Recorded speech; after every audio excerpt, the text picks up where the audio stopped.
Hello everyone, good morning সবাইকে জানাই। তো চলো আজকে একটা রেসিপি শেয়ার করি তোমাদের সাথে। এর আগেও আমি করেছি বাট শেয়ার করা হয়নি। তো চলো, এখানে আমি 2 প্যাকেট তরকার ডাল ভিজিয়ে রেখেছিলাম 4 ঘন্টা মতো। তো ভালোভাবেই ভিজে গেছে। এখন আমি প্রেশার কুকারে দিয়ে ভালোভাবে সিটি দিয়ে নেব। বেশি দেবো না, 2টো দেবো সিটি। তার জন্য কি কি মশলা নিয়েছি চলো সেটা দেখাই। নিয়েছি রসুন, কুচি করা কাঁচা লঙ্কা, আর কুচি করে রেখেছি পেঁয়াজ, 2 রকম করে রেখেছি, এটা একটু বড় করে করেছি।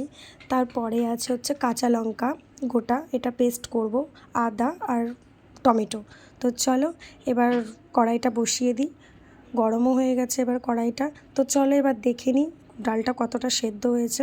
বেশ ভালোভাবেই সেদ্ধ হয়ে গেছে, 2টো সিটি দিয়ে নামিয়ে দিয়েছি, তোমাদেরকে তো আগে বললামই। তো চলে এবার ডিমগুলো ভেজে নিয়ে একে একে। আমি 3টে মতো এখানে ডিম নিয়ে নিয়েছি। এবার ভালো করে এগুলোকে ভেজে নেব। দেখো খুব সুন্দরভাবে ভাজাও হয়ে গেছে। আমি তুলেও নিয়েছি, সাইড করে রেখে দিলাম ওটা। তো চলো এবার পরিমাণ মতো তেল দিয়ে দিচ্ছি। তো তেলটা ভালোভাবে গরমও হয়ে গেছে। আর একে একে পেঁয়াজগুলো দিয়ে দিলাম, সব পেঁয়াজগুলোই দিয়ে দিয়েছি। তো হালকা ভেজে এর মধ্যে কুচি করা কাঁচা লঙ্কাগুলোও দিয়ে দিলাম। তারপর দিয়ে দিচ্ছি টমেটোগুলো।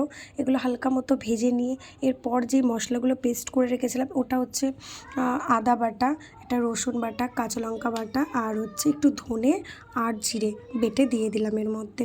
তো চলো এটা একটু ভালো করে এখন একটু নেড়েচেড়ে এর মধ্যে দিয়ে দিলাম হলুদ। এরপর দিয়ে দেবো কাশ্মীরি রেড চিলি পাউডার, এটা কালারের জন্য, এটা ঝাল হবে না।